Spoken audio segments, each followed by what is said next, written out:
할렐루야. 8월 23일 화요일입니다. 오늘도 주님의 사랑과 은총이 우리 성도님들의 가정과 일터 가운데 함께하기를 주님의 이름으로 축복합니다.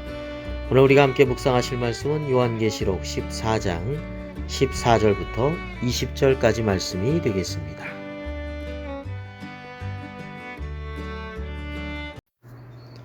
또 내가 보니 흰 구름이 있고 구름 위에 인자와 같은 이가 앉으셨는데 그 머리에는 금 면류관이 있고 그 손에는 예리한 낫을 가졌더라. 또 다른 천사가 성전으로부터 나와 구름 위에 앉은 이를 향하여 큰 음성으로 외쳐 이르되 당신의 낫을 휘둘러 거두소서. 땅의 곡식이 다 익어 거둘 때가 이르렀음이니이다 하니 구름 위에 앉으신 이가 낫을 땅에 휘두르매 땅의 곡식이 거두어지니라. 또 다른 천사가 하늘에 있는 성전에서 나오는데 역시 예리한 낫을 가졌더라. 또 불을 다스리는 다른 천사가 제단으로부터 나와 예리한 낫 가진 자를 향하여 큰 음성으로 불러 이르되 내 예리한 낫을 휘둘러 땅에 포도송이를 거두라. 그 포도가 익었느니라 하더라. 천사가 낫을 땅에 휘둘러 땅에 포도를 거두어 하나님의 진노의 큰 포도주 틀에 던짐에 성 밖에서 그 틀이 밟히니 틀에서 피가 나서 말 굴레까지 닿았고 1600 스타디온에 퍼졌더라. 아멘.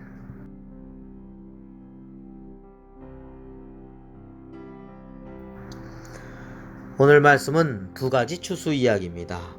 먼저 나오는 추수는 곡식 추수인데요. 알곡을 거두는 추수죠. 이것은 구원받은 성도들을 모으시는 것이라고 할 것입니다. 이어서 나오는 포도 추수는 악인에 대한 진노의 심판을 의미하는 추수입니다.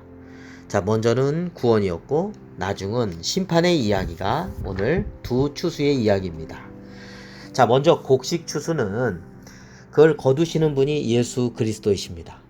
14절에 그분은 구름 위에 인자 같은 이로서 면류관이 있고 손에 예리한 낫을 가지셨습니다. 면류관은 죄악 세력에 대한 승리를 의미하죠. 죄악에 대한 승리로 영원한 통치자가 되시는 예수 그리스도를 믿는 이들에게 온전한 구원의 때가 이르게 된 것입니다. 또 성전으로부터 나온 다른 천사가 나와서 예수님을 향해서 큰 음성으로 외치죠. 이 천사가 성전으로부터 나온 것으로 보아서 하나님의 뜻을 전하는 것입니다. 무슨 메시지를 전하고 있습니까? 15절 말씀에 보면 당신의 낫을 휘둘러 거두소서. 땅의 곡식이 다 익어 거둘 때가 이르렀음이니이다. 이렇게 말을 하죠. 그리고 주님께서 낫을 땅에 휘둘러 땅의 곡식을 거두어 들이십니다. 바로 구원받은 성도들을 거두시는 것이죠. 부르시고 모으시는 것입니다. 반면에 17절 이후에 보면 포도 추수가 나옵니다. 이것은 두 천사에 의해서 이루어지죠. 이 두 천사도 성전으로부터 나오는 것으로 보아서 하나님의 뜻을 전하는 것입니다. 그러나 곡식 추수와는 반대로 이 포도 추수는 구원의 추수가 아니라 저주와 형벌의 추수입니다. 하늘 제단으로부터 나온 천사가 가진 그 예리한 낫으로 익은 포도송이를 거두어 드립니다. 그리고 하나님의 진노의 큰 포도주 틀에 그것을 던져서 성 밖에서 그 포도가 밟히게 되지요. 하나님의 성 안에 아니라 성 밖에 이것은 구속받은 성도들의 무리에 들지 못하고 멸망 가운데 처해 있다라고 하는 것을 의미합니다. 이들이 심판을 받고 그 피가 말 굴레까지 닿지요. 악인들이 받는 극심한 고통을 나타내 줍니다.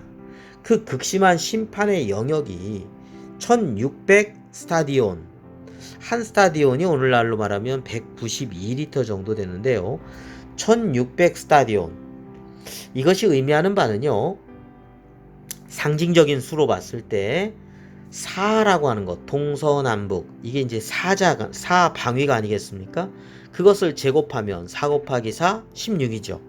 거기에다가 여기다 100을 곱한 겁니다. 이 100이라고 하는 것은 만수, 가득 찰 만자죠.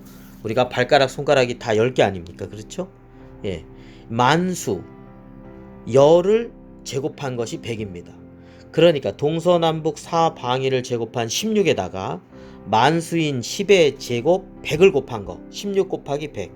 그래서 이 1600이 상징하는 것은 사방천지에 온 세상에 임할, 영원히 임할 아주 고통스러운 하나님의 진노의 심판이다 라고 상징한다. 이렇게 해석하는 경우들이 많습니다. 네, 오늘 두 추수 이야기를 했습니다. 먼저 구원받는 곡식 추수가 있었고요. 또 악인에 대한 두려운 심판의 진노의 포도 추수가 있었습니다. 우리가 이 말씀을 보면서 하나님을 모르고 살아가는 이들에게 정말 꼭 복음을 전해야 되겠다라고 하는 생각을 다시 한번 갖게 합니다. 포도 추수에 해당하는 삶이 아니라 곡식 추수에 해당하는 삶을 살아가야 되기 때문입니다. 그래서 우리 가까운 가족, 친지, 친구, 이웃들에게, 우리의 사랑하는 이들에게 복음을 전하는 그런 삶을 살아가야 되겠습니다. 또한 우리가 가지 못하지만 전 세계에 아직도 복음이 전해지지 않는 곳에서 힘써 선교 활동을 하는 선교사님들을 위해서 기도와 물질로 후원하며 선교에 힘을 모아야 되겠다라는 그런 마음도 갖게 됩니다. 기도드리겠습니다. 하나님 아버지, 마지막 날에 두 가지 추수 이야기를 함께 나누었습니다. 하나님, 우리가 알곡이 되게 하여 주시고 믿어도 정말 진정한 그리스도인의 삶이 되게 하여 주옵소서. 아직도 하나님을 모르고 하나님을 등지고 하나님을 대적하고 악한 길로 걸어가는 그러한 삶을 살아가는 이들에게 하나님 복음을 전하는 저희들의 입술과 삶이 되게 하여 주옵소서. 하나님, 오늘 하루의 삶도 하나님께 맡기고자 합니다. 선한 길로 인도해 주시고 모든 어려움을 믿음으로 승리하는 우리 성도님들 다 되게 하여 주옵소서. 주님께 모든 것을 맡기고 감사드리며 존귀하신 예수 그리스도의 이름으로 기도드립니다. 아멘.